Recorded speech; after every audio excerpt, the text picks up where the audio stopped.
जिन पर्व के दिनों में पाप, विषय, कसाय इनकी मात्रा घटी है।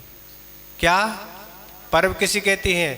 जिसमें विषय, कसाय और पाप की मात्रा घटी, तप, त्याग, दान की मात्रा बढ़ी, उसको कहते हैं पर्व। अच्छे अच्छे वस्त्रों को पहन लेना, अच्छे अच्छे आभूषणों को पहन लेना, अच्छे अच्छे व्यंजनों को ग्रहण करना, इनको पर्व नहीं कहा। पर्व का आनंद तो जब ही है जब पर्व के दिनों में पाप की मात्रा कम होती चली जाए, और पाप की मात्रा कम होने से क्या होगा? पुण्य की मात्रा बढ़ती चली जाएगी। और भाई जब पुण्य उदय में आएगा तो भाई वो सबको सुखदायी होगा, सुख शांति के लिए होगा। तो इस तरह पर्व के दिनों में पाप की मात्रा घटना चाहिए। कहाँ हम पाप की मात्रा को घटा सकते हैं? व्यापार में भी तरह तरह की हिंसा होती है, उस व्यापार में हम उस हिंसा को कहाँ कम कर सकते हैं? तो ऐसे विचार करने से पर्व का आनंद आएगा। आजकल तो पहले तो समय निश्चित रहता था, आज तो क्या स्थिति हो गई है? आज तो मोबाइल के ज़माने में चलते फिरते उठते बैठते सब जगह व्यापार चलता है। कहाँ हम शांति से धर्म ध्यान कहाँ कर पाते हैं? तो इस तरह से ऐसे आरंभ आदि जो घर से संबंध आरंभ है, वहाँ हम आरंभ में कहाँ कटौती कर सकते, जिससे हम पाप कम से कम हो और अहिंसा धर्म का पालन अधिक हो। तब पर्व का आनंद देखो आप कैसा आनंद आता है। तो ऐसे आरंभ जो हम घर में रह के करते हैं, तो पर्व के दिनों में कहाँ हम उस आरंभ की कटौती कर सकते हैं, कहाँ हम अधिक सावधानी रख सकते हैं, उससे हम उस अहिंसा धर्म का पालन करेंगे, उससे हिंसा से हम बचेंगे, उससे हम पुण्य का संचय करेंगे। कहाँ किस प्रकार का आरंभ होता है, और आरंभ करते हुए भी हम कितनी सावधानी चलने में, उठने में, बोलने में आदि आदि कर सकते। इस तरह से कहाँ कहाँ हम असत्य से बच सकते हैं। आज तो असत्य बोलने का उपकरण आ गया है। कितना असत्य बोलना वो तो हर व्यक्ति पर डिपेंड करता है। कितना बोला, कहाँ खड़े हैं, क्या कर रहे हैं, कहाँ जा रहे हैं, पर बोलते रहते। आचार्य महाराज ने एक बार कहा था कि सत्य तो आज त्योहार की तरह दिखाई देता है। क्या है? सत्य तो कभी कभार बोला जाता है, पर असत्य में हमारी प्रवृत्ति निरंतर बनी रहती है। और सत्य तो कैसा? त्योहार की तरह कभी कभार बोल लिया जाता है। छोटी छोटी बातों में, छोटे छोटे प्रसंगों में लोग असत्य का ही क्या है, असत्य का उपयोग करते हैं। इस तरह से कितनी तरह से हम इन पर्व के दिनों में उस असत्य को त्याग करके सत्य का अनुसरण कर सकते हैं। तब पर्व लगेगा कि हाँ, हम अपने जीवन में कुछ उपलब्धि कर रहे हैं और हमारे पर्व चल रहे हैं। तो इस तरह से बस 1 अप्रैल आदि कितने तरह के अवसर आते हैं जिनमें और विशेष असत्य का उपयोग होता है। और दिन भर तो व्यर्थ की चर्चाओं में, यहाँ वहाँ की बातों में तो असत्य का प्रयोग होते ही रहता है। वैसे तो होते ही है, तो हम इन पर्व को दिनों में कहाँ असत्य पर क्या है, कटौती करें। इसी तरह चोरी तीसरे नंबर का पाप है। चोरी में भी हम टैक्स चोरी है और भी तरह तरह की चोरियाँ होती हैं। उन चोरियों में हम कहाँ कटौती कर सकते हैं। ये तो हम स्वयं पर्व आने से पहले विचार करें कि अब पर्व आ रहे हैं और पर्व से आने पर हमें कहाँ कहाँ इन पर रोक लगाना है। और इस चोरी से बच के, ये चोरी भी एक पाप है, और उस चोरी से बच के हम पुण्य का संचय कर सकेंगे। कठिन कुछ भी नहीं है। लग रहा हो महाराज बहुत कठिन है, आज का जमाना जमाना अपनी जगह है, पर धर्म अपनी जगह है। पाप से बचना है और पुण्य का संचय करना है तो आचार्य ने यही मार्ग बताया है। इस मार्ग से अगर हम चलते हैं तो धीरे धीरे हम इस पाप से बच के अधिक पुण्य का संचय कर सकते हैं। चौथे नंबर का पाप कुशील है। यह तो सबसे बड़ा कठिन सबका बाबा है। सबसे कठिन व्रत इसी को आचार्य ने कहा है, कुशील। आज निरंतर कुशील पाप करने के साधन निरंतर बढ़ते चले जा रहे हैं और व्यक्ति उन्हीं की शरण में निरंतर जा रहा है। चाहे टीवी हो, चाहे मोबाइल हो, चाहे कंप्यूटर हो, तरह तरह की मैगजीन पत्रिकाएं हैं। इस तरह से तरह तरह के साधन आज निरंतर बढ़ते जा रहे हैं, जिनमें फिल्म और सीरियल के माध्यम से ऐसे साधनों का हम उपयोग करेंगे, ऐसे कार्यक्रम में हम भाग लेंगे तो हम ब्रह्मचर्य को सुरक्षित नहीं रख सकते हैं। ये तो पक्का ही है। वैसा हमारा मन डाइवर्ट हो जाता है और मन की वैसी हमारी भावना बन जाती है। अगर इस तरह के सीरियल फिल्म कार्यक्रम से हम अगर बचते हैं तो उस कुशील पाप से बच के हम ब्रह्मचर्य का पालन कर सकते। तो पर्व में ब्रह्मचर्य व्रत का तो पालन होने चाहिए। अन्य दिनों में जो पाप करने से पाप का बंध होता है, पर्व के दिन में वही पाप करने से और तीव्र पाप का बंध होता है। सामान्य दिनों में जो पाप का बंध होगा, पर पर्व के दिनों में और तीव्र पाप बंध होगा। और ऐसा अगर निधत्ति निकाचित कर्म का बंध हो गया तो फिर वह निधत्ति निकाचित कर्म वही कहलाते हैं जिस रूप में उनका बंध किया उस रूप में भोगना पड़ते हैं। कैसे? अंजना, सीता आदि ये सब निधत्ति निकाचित कर्म कहलाते हैं, जिस रूप में बंद किया भोगना ही पड़ते हैं। कुछ भी आप करो पर वह कटते नहीं। पर आगम सिद्धांत ग्रंथों में ऐसे भी कथन मिलते हैं कि भगवान के दर्शन करने से निधत्ति निकाचित कर्म नष्ट हो जाते हैं। जिस प्रकार पहाड़ पर अगर कोई बज गिरे तो वह पहाड़ चकनाचूर हो जाता है। तो ऐसे सामान्य दर्शन का यहाँ कथन नहीं है, विशेष दर्शन की बात है। विशेष श्रद्धा व आस्था के साथ जो दर्शन की जाते हैं उससे निधत्ति और निकचित कर्म हो जाते हैं। जैसे आप अष्टांग का के दिनों में विधान आप सिद्ध चक्र विधान कर रहे हैं, और वही सिद्ध चक्र विधान किसने? मैना सुंदरी ने भी किया। क्या किया? उनने भी किया। उसका क्या फल हुआ? तो ऐसा वह तीव्र कर्म भी क्या है? नष्ट को प्राप्त हो गया। तो इस तरह से यह कुशील पाप के साधन आज निरंतर बढ़ रहे हैं। भोजन भी इस कुशील पाप में सहायक है। ऐसा अगर भोजन करते हैं जो मन को विकृत करता है, लहसुन प्याज आदि और तरह तरह के गरम मसाले आदि, इस तरह इनसे भी वह कुशील पाप की मात्रा बढ़ती है। इस तरह का विचार होता है। इस तरह से कपड़े आदि पहनने से भी इस तरह की भावना उत्पन्न होती है।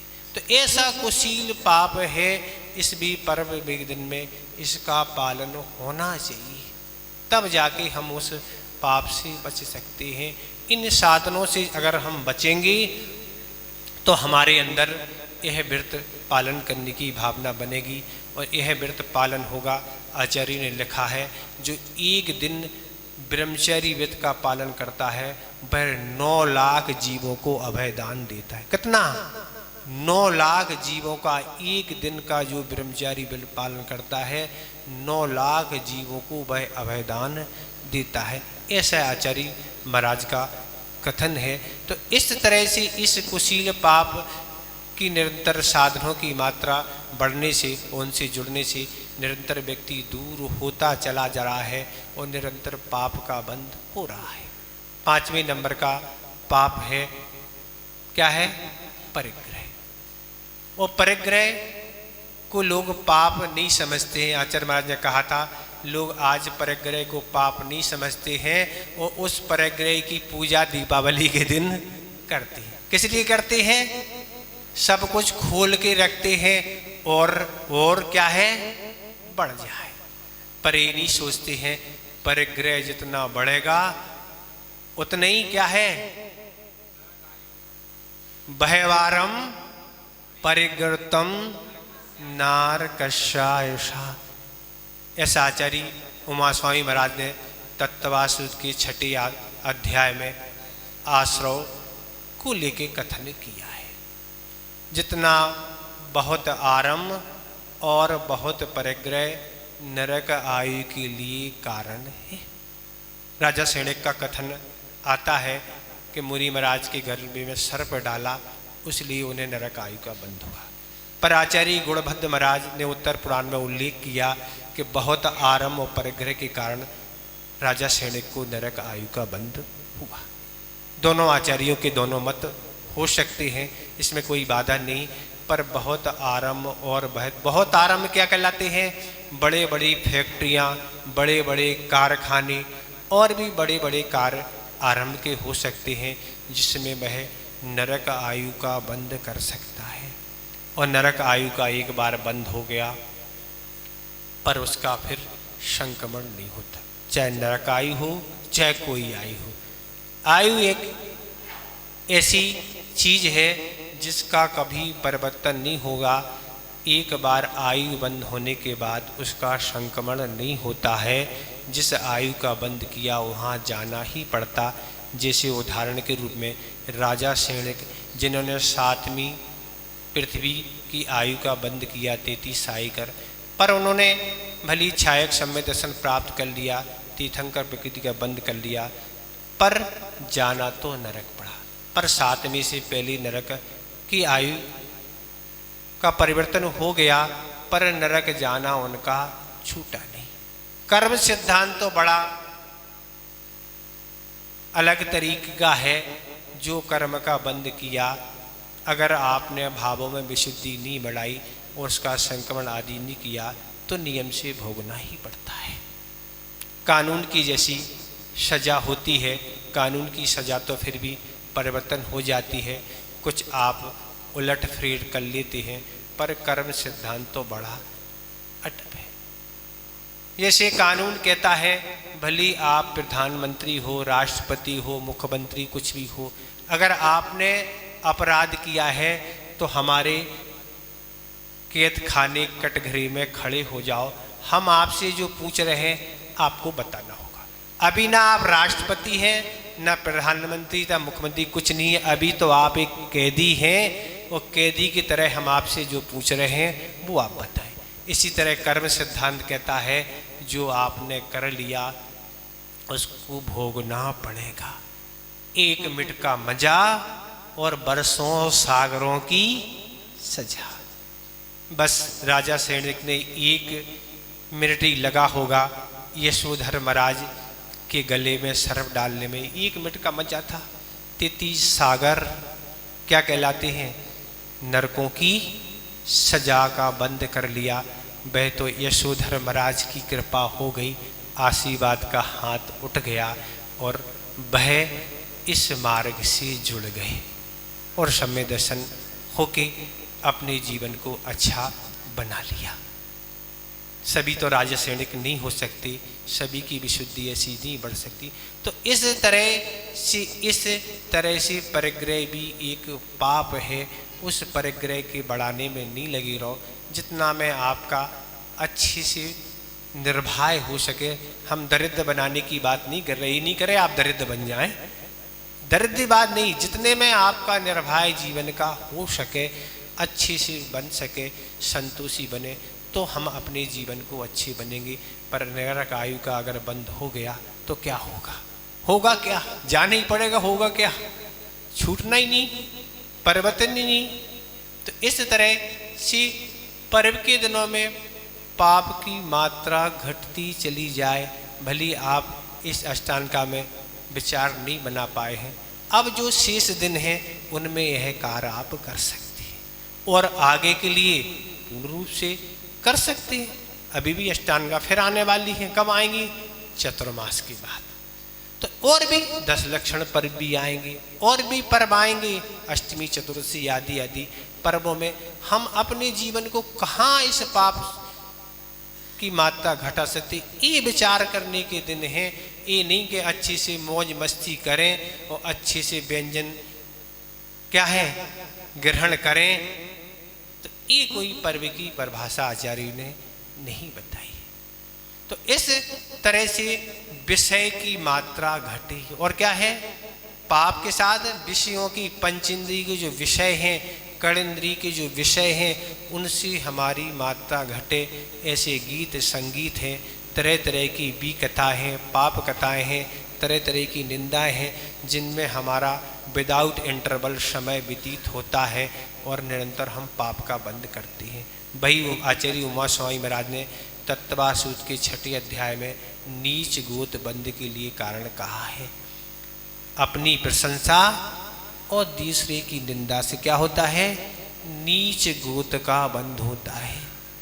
और सिद्धांत के अनुसार नीच गोत का बंध द्वितीय गुणस्थान से क्या है, ऊपर नहीं होता है।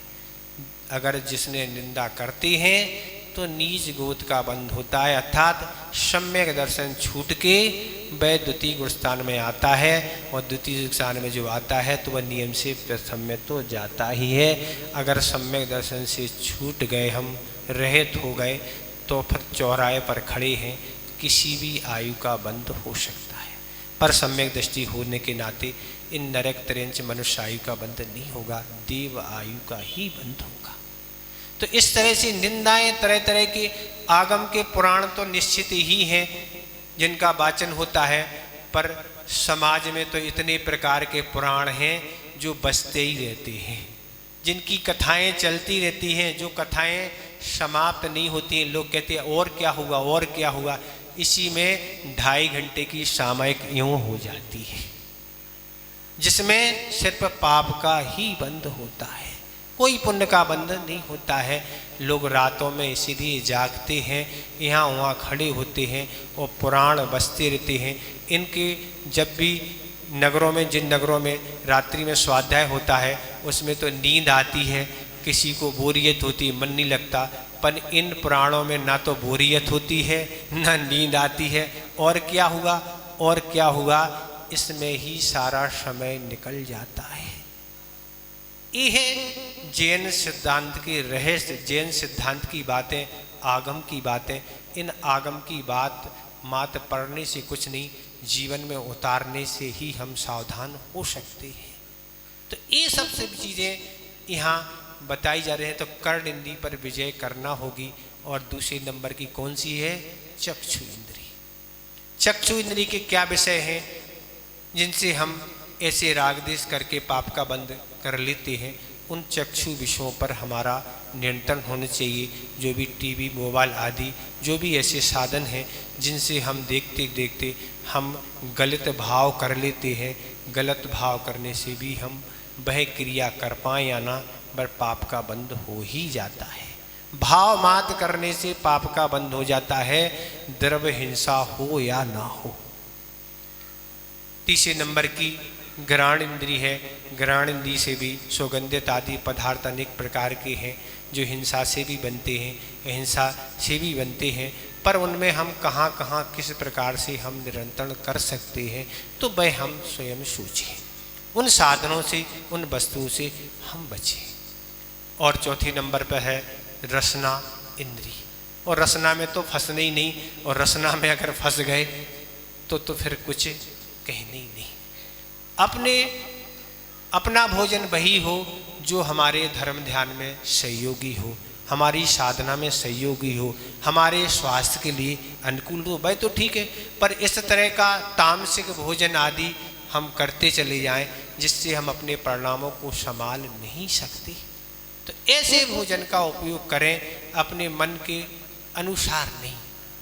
तो इस तरह से आज समय समय कितना समय आज दिया जा रहा है, व्यंजन आदि की कितनी मैगजीन आदि, मोबाइल आदि, पेपर आदि, कहाँ कहाँ कितनी जानकारी ली जाती है, जिसमें धर्म ध्यान नहीं होके उस रचना की इंद्री की पूर्ति में व्यक्ति लगा रहता है, धर्म ध्यान नहीं, उसमें पाप का ही बंध होता है।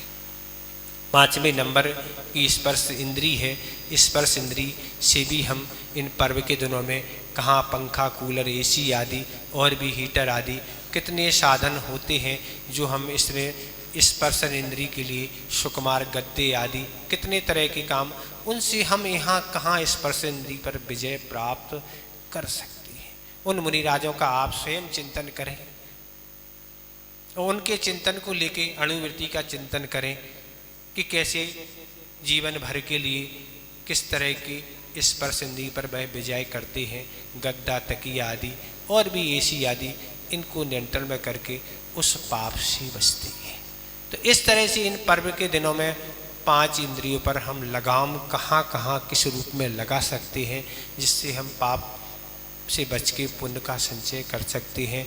और दूसरे नंबर, अगले नंबर पे कषाय, जहाँ विषय कषाय की मात्रा घटे, तो कषाय तो 4 प्रकार की होती है। तो क्रोध पर हम किस प्रकार नियंत्रण कर सकते हैं। बाबा है ये तो सब। कषाय 2 शब्दों से मिलकर बना है, कष धन आय। कष का अर्थ होता है संसार और आय का अर्थ होता है वृद्धि। जिससे संसार की वृद्धि हो उसको बोलते हैं कषाय। क्रोध कषाय पर हमारा कहाँ नियंत्रण किस प्रकार हो सकता है। थोड़ा सा ही क्रोध कहाँ पहुँचा देता है, दीपायन मुनि कहाँ पहुँच गए। और भी अनेक कथाएं आगम में हैं, क्रोध कषाय का क्या परिणाम होता है। कोर्ट कचहरी और भी पुलिस आदि, धन, समय, टेंशन, थोड़ा ही क्रोध क्या होता है, वर्षों के लिए पागल बना देता है। लगता है अच्छा, पर आचार्य महाराज ने कहा था कि लोग, कोई व्यक्ति अगर गलती करता है तो दूसरा व्यक्ति क्रोध करता है। वो क्या करता है, सामने वाले ने गलती की इसलिए हमारे क्रोध आ गया, अभी हम डांट रहे हैं इसको ना। तो आचार्य जी कहते तुम कौन सा अच्छा काम कर रहे हैं ना, सामने वाले ने गलती की को तुम डांट रहे हो, क्रोधित हो रहे, तो तुम भी तो गलती कर रहे ना। तुम क्या अच्छा काम कर रहे कोई नहीं। इसलिए ये अपने को सोचना है कि क्रोध करके हम भी क्या है, अपने संसार को बढ़ाते चले जा रहे हैं। तो इस तरह से क्रोध कषाय की प्रसंगों में हम कैसे बचें, हमारे द्वारा कोई को क्रोध ना आए और हमें भी क्रोध नहीं आए। नहीं तो संसार यूँ बना रहेगा, अभी तक बना है और आगे बना रहेगा। अगर संसार वृद्धि का कोई कारण है, संसार में कोई कष्ट देने वाला है, तो कषाय है। आचार्य नेमिचंद महाराज ने भी द्रव्य संग्रह में लिखा है, क्या है, कषाय से स्थिति और अनुभाग का बंध होता है। स्थिति का अर्थ जितनी स्थिति को लेके वह समय को लेके कर्म बंध हो, चल सकेगा 1 वर्ष 2 वर्ष, जितनी तीव्र कषाय होगी उतनी स्थिति पड़ेगी, और जितनी तीव्र कषाय होगी उतना तीव्र अनुभाग बंध होगा। अनुभाग का पोटेंसी, पावर, शक्ति। तो ये सब स्थितियां हैं। दूसरे नंबर क्रोध के बारे मान, मान करने से क्या परिणति होती है। मान करना सिखाया नहीं जाता है, सब सीख जाते ना। तुरंत चलना, पैसे आने से चाल अपने आप बदल जाती है। चेहरे का भी अलग रुतबा रहता है। तो मान कषाय करने से क्या परिणति है, ये भी आगम में पद्म पुराण में कथानक रावण का देख लें कि मान करने से क्या परिणति हुई, सर्व कुछ मिट गया और अंत समय कहाँ जाना पड़ा, ये भी आपको ज्ञात है। तो मान कषाय को नियंत्रण करना होगा। स्वाभिमानी तो बनना है, स्वाभिमान नहीं छोड़ना है। स्वाभिमान तो हमेशा रखना है, बहुमान तो हमेशा रखना है। ऐसा नहीं हम हमेशा दीनता दिखाएं, पर मान कषाय को भी निरंतर रखना है। मान कारदेय है। मान कषाय किसे कहते हैं, अपने आगे सबको तुच्छ समझना।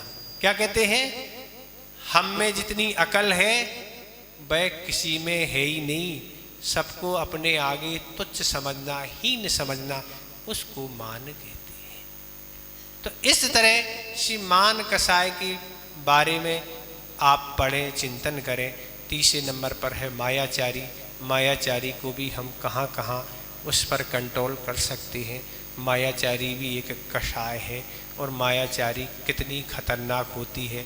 अगर अनंतानवी जन्म मायाचारी हो गई तो क्या है, माया त्रिगुणिश है। आचार्य उमा स्वामी महाराज उल्लेख कर रहे हैं, मायाचारी से क्या है, त्रियंच बनती है।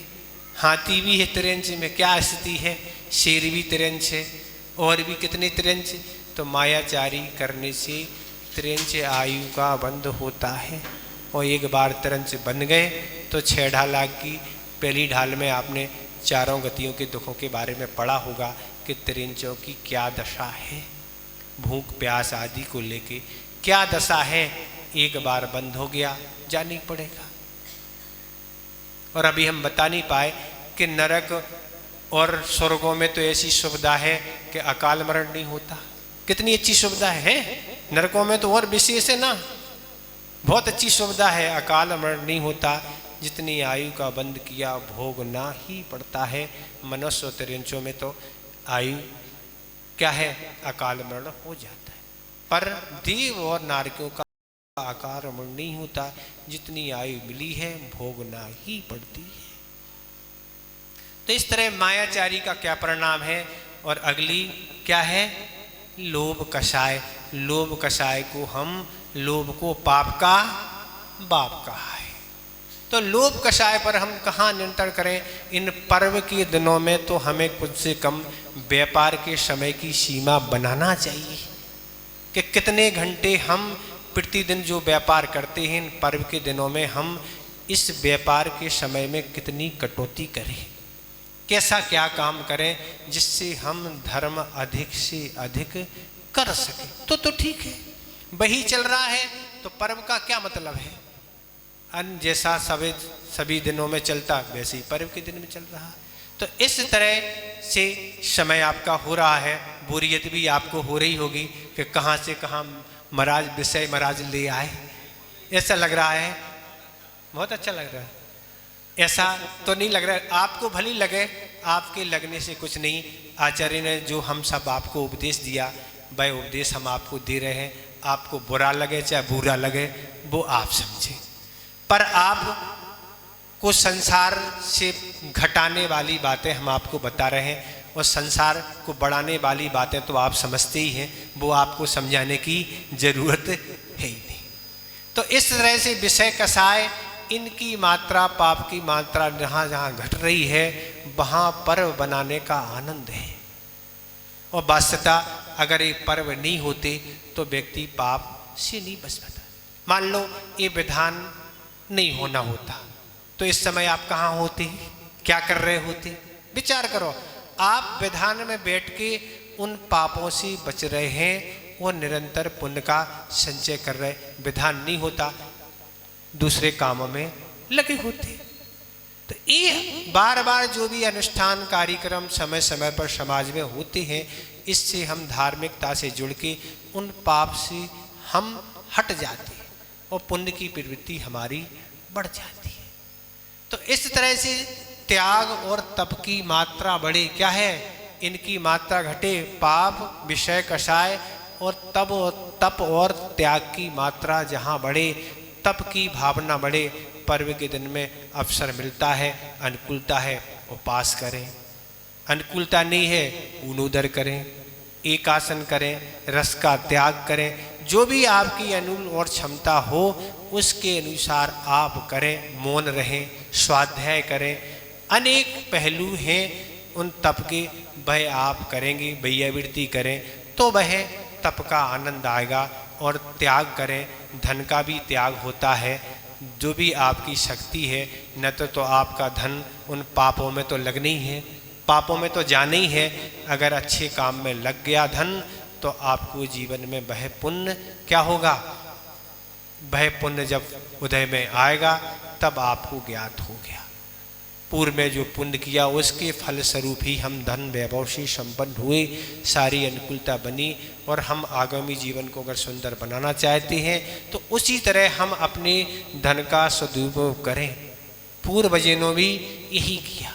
पूर्वजों ने क्या किया, देखो आज मंदिर के नाम से कितनी दुकानें, मकान, खेती और भी जमीन, सोना चांदी धन आदि देके गए, इसलिए कि हमारे उन मंदिरों का निर्वाह अच्छे से हो, पूजन आदि अर्चना अच्छे से होता है। ये पूर्वजों की उदारता देखो, उनने पापों में नहीं लगा के अच्छे काम में धन को लगा दिया और वह उनने पुण्य का बंद कर लिया। लाखों शादियों में तो आज जन्मदिन में और मैरिज डे और क्या क्या डे होते हैं, उनमें लाखों रुपया यूं गंवा देते हैं, जिससे केवल पाप का ही संचय होता है। पर पुण्य कानों में भी व्यक्ति सोचते हैं दे या ना दे। ये सारी स्थितियां हैं। इसलिए तप त्याग आदि से हम जुड़ते चले जाएं, अपने जीवन को ऐसा संयमित बनाते जाएं, तो उस पर्व का आनंद आएगा। न तो पर्व आते हैं और चले जाते हैं, हम जहाँ हैं वहीं बने रहते हैं।